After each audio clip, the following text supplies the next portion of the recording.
Film की शुरुआत होती है एक सर्द पहाड़ी इलाके से, जहां जिलिन नाम का एक आदमी रुकने का ठिकाना ढूंढ रहा था। थोड़ा चलने के बाद उसका पैर मुड़ गया और वो एक जमी हुई नदी में गिरकर फिसलने लगा। जैसे तैसे वो बाहर निकला और आगे बढ़ना जारी रखा। थोड़ी देर बाद जब उसे बहुत थकावट महसूस हुई तो वो एक पत्थर पर बैठकर अपने अतीत के ख्यालों में खो गया। जिलिन 6 लोगों के खून के जुर्म में उम्र कैद की सजा काट रहा था। एक दिन उसे जेल के गवर्नर ने बुलाकर पूछा कि उसका सपना क्या है। उसके साथ के सभी कैदियों से भी यही सवाल पूछा जा रहा था। कोई समुद्र देखना चाहता था तो किसी को बस अपने परिवार से मिलना था। ओबेजियान नाम के एक कैदी ने तो यही कह दिया कि मैं तो जेल का गवर्नर बनना चाहता हूँ, बना दो। गवर्नर ने उन्हें बताया कि एक प्रोजेक्ट के तहत उन्हें दूर की एक जेल में भेजा जाएगा। कुछ देर बाद गवर्नर ने सभी कैदियों को एक शिप में चढ़ने के ऑर्डर्स दिए। जहाज में भी जेल की तरह सबको अलग अलग सेल्स में बंद कर दिया गया। लेकिन ओबेजियान बिना बात ही सबका लीडर बनने की कोशिश कर रहा था और अपना दबदबा बनाने के लिए उसने एक आदमी को मार भी दिया। जहाज के निकलने पर सभी कैदी बहुत घबराए हुए थे कि शायद उन सबको समंदर के बीच में ही मार दिया जाएगा। घबराहट और स्ट्रेस में कई कैदी आपस में एक दूसरे से लड़ने लगे। ये सब देखकर जिलिन को सीपा की एक बात याद आई। सीपा को एक दिमागी बीमारी थी और वो दीवार पर अजीबोगरीब चीजें बनाकर कुछ न कुछ बकता ही रहता था। लेकिन उस दिन उसने कहा था कि अब तो नर्क में भी जगह नहीं बची, इसलिए उन जैसे लोगों को उससे भी बेकार जगह जाना पड़ेगा। जिलिन को लगा था कि ये भी फालतू बकवास है, लेकिन मौजूदा हालात देखकर अब उसे ये हकीकत लग रही थी। कुछ देर बाद सब शांत हो गए, लेकिन सफर के बीच ही एक गैंग अपने सेल से निकलकर अपने एक साथी को ढूंढने लगी। ओबेजियान ने उससे समझौते का नाटक करके मौका मिलते ही उसे मार डाला। इसके बाद कैदियों के दोनों गुट आपस में भिड़ गए। जल्द ही गार्ड्स ने आकर कुछ फायर किए और लड़ाई रोक दी। उन्होंने कैदियों के पास स्लीपिंग गैस के गोले भी फेंक दिए ताकि आगे के रास्ते में आराम से सोते रहें। आखिरकार वो सब एक सुनसान आइलैंड पर पहुंचे, जहां सभी कैदियों को एक नंबर देकर हथकड़ी बांधी हुई थी। वहां मिस्टर ओलाफसन और मार्टा आए, जो टेरानोवा प्रोजेक्ट के हेड थे। क्योंकि दुनिया के ज्यादातर देशों ने अब फांसी की सजा को बंद कर दिया था, तो अब कैदियों को रखने के लिए जगह कम पड़ रही थी। इसीलिए रशिया की सरकार ने टेरानोवा प्रोजेक्ट की शुरुआत की है। अब से वो जेल में नहीं होंगे, लेकिन उनके गुलाम बनकर रहेंगे। उनकी जरूरत के लिए 3 महीने का राशन वहां मौजूद था। सैटेलाइट्स की मदद से उन पर हर पल नजर रखी जा रही थी। अगर उनकी कोई मांग हो तो वो समुद्र में बने कम्युनिकेशन सिस्टम का लाल बटन दबा सकते हैं। अगर हरी बत्ती आई तो मतलब उनकी डिमांड मान ली गई है, वरना भूल जाओ। ओबेजियान नजर रखे जाने के विरोध में पत्थर फेंकने लगा, लेकिन गार्ड्स ने बंदूकें दिखाकर सबको शांत कर दिया। मार्ता ने उन्हें बताया कि उसी कम्युनिकेशन सिस्टम के जरिए वो प्रोजेक्ट छोड़कर जा भी सकते हैं। उन्हें बस अपना नाम और जाने की वजह बतानी होगी, फिर उन्हें वापस जेल में शिफ्ट कर दिया जाएगा। जाने से पहले गार्ड्स ने सभी चाबियां मिलाकर फेंक दी, जो सबके नंबर के हिसाब से हथकड़ी खोलेंगी। सभी कैदी चाबी लेने ऐसे लपके जैसे गोलगप्पे देखकर लड़कियां। जिलिन और सीपा साइड में खड़े होकर गिरी हुई चाबियां इकट्ठा करने लगे। तभी एक गैंग ने गार्ड्स के बचे हुए हथियार उठाकर बाकियों पर हमला बोल दिया। हथियारों के दम पर एली की गैंग ने एक बार तो दूसरे गुट को दबा लिया, लेकिन जल्द ही बाकी कैदियों ने जवाबी हमला कर दिया। इस लड़ाई में कई लोग जान से हाथ धो बैठे। लड़ाई के दौरान दूसरी गैंग के कैदियों ने एली को भी मार दिया। समुद्र में लहरों का बहाव इतना ज्यादा था कि कुछ कैदी जो कम्युनिकेशन सिस्टम के पास जा रहे थे, डूबकर मर गए। बाकी बचे कैदी स्टोर में जाकर सामान बांटने लगे। जिलिन ने जल्दी से एक जैकेट उठाई और जरूरत का सामान पैक करके वहां से जाने लगा। सीपा ने हिसाब लगाया कि ये खाना 3 महीने तक तो बिल्कुल नहीं चलेगा। इसके बाद जिलिन उस जगह को छोड़कर अपने रास्ते निकल पड़ा और हम उस जगह पहुंच गए जहां से कहानी की शुरुआत हुई थी। वो एक ठिकाना ढूंढकर आराम करने बैठा और अपने परिवार की तस्वीर देखते हुए उन्हें याद करने लगा। बेचारा जिलिन आंखों में आंसू लिए वहीं सो गया। थोड़ी देर बाद उसे कुछ आवाज सुनाई दी। उसने देखा कि कैदियों के खाने में तो चूहे भरे हुए थे। तभी बारिश होने लगी तो उसने एक छोटी सी चट्टान के नीचे अपना अड्डा जमा लिया। उसने आग जलाकर थोड़ा पानी गर्म किया और बारिश के रुकने का इंतजार करने लगा। बारिश बंद होने के बाद उसने एक पक्षी का शिकार किया और उसे पकाकर खाने लगा। तभी सीपा भी वहां आ पहुंचा। उसने जिलिन का चाकू चुराने की कोशिश की, लेकिन उसने ये पहले ही देख लिया था। सीपा ने खाने का स्वाद बढ़ाने के लिए उसे थोड़ा नमक दिया, तो जिलिन ने भी अपने शिकार को उससे बांटना सही समझा। खाना खाने के बाद सीपा एक चट्टान के किनारे जाकर कहने लगा कि वो कूदना तो चाहता है, पर उसे डर लगता है। उसने जिलिन से पूछा कि वो क्यों नहीं मर जाता, आखिर क्या रखा है ऐसी जिंदगी में। इस पर जिलिन ने जवाब दिया कि उसका पूरा परिवार मर चुका है और वो भी उन्हीं के साथ दफन होना चाहता है। इसलिए अगर वो इस आइलैंड पर मर गया तो उसकी ये तमन्ना कभी पूरी नहीं हो पाएगी।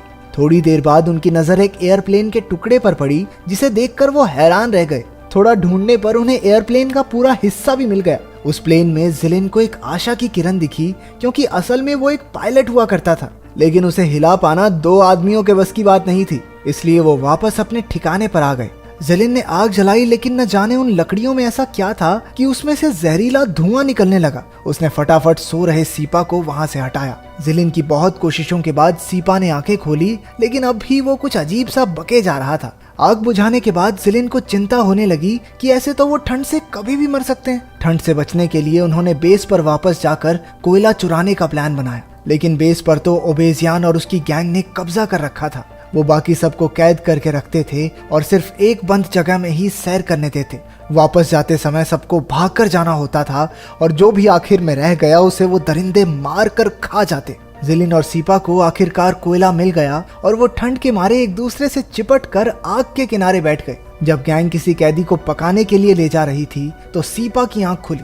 वो जल्दी से एक चट्टान के पीछे छुप गया, लेकिन जिलिन अभी भी वहीं सो रहा था। उसे घसीटकर छुपाने के चक्कर में ओबेजियान के लोगों ने उन्हें देख लिया और दोनों को पकड़कर बेस में ले गए।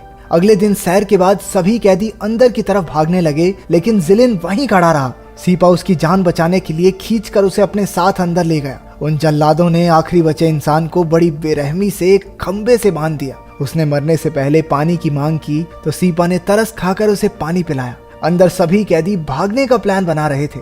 अगले दिन सैर के बाद सिर्फ 2 ही लोग अंदर की तरफ भागे और बाकी सब यूं ही खड़े रहे। उनमें से एक ने तो गैंग के एक आदमी के सर पर जोरदार पत्थर मारा। जिलिन ने ओबेजियान को ऑफर दिया कि अगर वो उन्हें सरकार से खाने की मांग करने दे तो वो उन्हें उस जहाज की लोकेशन बता सकता है जो उसे और सीपा को मिला था। ओबेजियान ने उसकी बात मान ली और उन्हें कम्युनिकेशन सिस्टम तक जाने दिया। उधर ओबेजियान को पता चला कि जिलिन एक पायलट हुआ करता था और उसका पूरा परिवार एक प्लेन क्रैश में मारा गया। जिलिन के दिल पर इस सदमे ने गहरी चोट की और उसने गुस्से में अपना आपा खोकर फ्लाइट डिस्पैचर्स को गोली से उड़ा दिया। ओबेजियान को लगने लगा कि इस सनकी पायलट को जरूर कुछ वहम हुआ होगा और उस वीरान टापू पर कोई एयरप्लेन नहीं है। उसने डील तोड़कर सभी कैदियों को वापस अंदर भागने को कहा। उधर समुद्र में जिलिन और उसके साथी कम्युनिकेशन सिस्टम तक पहुंच गए, लेकिन वो टूटा हुआ था। उन्होंने वापस जाकर ओबेजियान से कहा कि रिक्वेस्ट पहुंचा दी गई है और खाना कुछ ही दिनों में आ जाएगा, लेकिन ओबेजियान उनकी बात नहीं माना क्योंकि हरी बत्ती तो आई ही नहीं थी। टोलिया ने उसे एक बार फिर प्लेन का लालच दिया, लेकिन उसे उस पर भी विश्वास नहीं था। वो लोग समझ गए थे कि ओबेजियान उनकी बात नहीं सुनेगा, तो मौका देखकर टोलिया ने उसकी गर्दन में चाकू घुसा दिया। उनके पूरे ग्रुप ने मिलकर बाकी की गैंग को भी खत्म कर दिया। ग्रुप ने जिलिन से पूछा कि आगे का क्या प्लान है। उसने सभी कैदियों को आजाद करने का फैसला लिया। उसका मानना था कि खाना सच में आने वाला है। उन्हें हरी बत्ती तो इसलिए नहीं दिखी क्योंकि वो टूटी हुई थी। हालांकि बाकियों को इस बात पर कुछ खास विश्वास नहीं था। जिलिन का असली प्लान तो उस एयरप्लेन को ठीक करके सबको वहां से निकालने का था। आखिरकार उन्होंने सभी कैदियों को आजाद कर दिया और कहा कि अब वो एक दूसरे को मार के नहीं खाएंगे। उन्होंने कुछ आदमियों को भेजकर प्लेन की मरम्मत का काम शुरू कर दिया। कुछ देर बाद सीपा चिल्लाने लगा कि ऑपरेशन लीडर्स बकवास कर रहे थे और उनके ऊपर नजर रखने के लिए कोई सैटेलाइट वगैरह नहीं है, क्योंकि उसके बनाए इतने बड़े साइन को देखकर भी कोई मदद के लिए नहीं आया। जिलिन आदमियों को एयरप्लेन तक लेकर गया और उसे देखकर सब खुशी से झूमने लगे। उन्होंने उसे डिसेंबल करके एक एक पुर्जा बेस तक पहुंचाया। कुछ देर बाद मार्टा अपने गार्ड्स के साथ वहां पहुंची। उन्होंने गैस के जरिए बाकी कैदियों को दूर ही रखा और सिर्फ जिलिन से बात की। मार्टा ने पूछा कि उन्हें पेट्रोल क्यों चाहिए। जिलिन ने बहाना लगाते हुए कहा पावर जनरेटर्स के लिए, जबकि असलियत में उन्हें प्लेन उड़ाने के लिए फ्यूल की जरूरत थी। उनकी बातचीत के दौरान जिलिन समझ गया कि इन्होंने उन पर नजर रखने के लिए कोई थर्मल सैटेलाइट नहीं लगा रखी, क्योंकि वो नहीं जानते थे कि टापू पर कितने कैदी जिंदा हैं। उसने उन्हें बताया कि कई कैदी बीमार हैं, लेकिन कोई भी प्रोजेक्ट छोड़कर वापस जेल नहीं जाना चाहता। उनसे जरूरत का सामान लेकर उनके जाने के बाद जिलिन ने जल्दी से प्लेन में फ्यूल डालकर देखा। खुशकिस्मती से वो काम कर रहा था। कुछ ही देर में मार्टा ने आइलैंड पर अमेरिकन कैदियों को गार्ड्स बनाकर भेज दिया। जिलिन ने उनके लीडर से हाथ मिलाने की कोशिश की, लेकिन उसने बिना बात जिलिन पर हमला कर दिया। दोनों तरफ के कैदियों में जोरदार लड़ाई शुरू हो गई। जैसे तैसे सीपा जिलिन को बचाकर दूसरी तरफ ले आया। जिलिन के ग्रुप ने मिलकर अमेरिकन कैदियों के लीडर को मार गिराया। चारों ओर भयंकर मार काट होने लगी। प्रोजेक्ट के हेड्स ने इस पर नजर रखी हुई थी। जब उन्हें लगा कि 40% से ज्यादा कैदी मर चुके हैं तो उन्होंने कोड नेकेड आइलैंड लागू कर दिया। उन्होंने कई गार्ड्स भेजकर बचे हुए कैदियों को मारने के लिए आइलैंड में भारी बमबारी शुरू कर दी। किसी तरह 4 कैदी छिपते छिपाते बच गए थे, जिलिन, सीपा, अर्शनॉफ और टोल्या।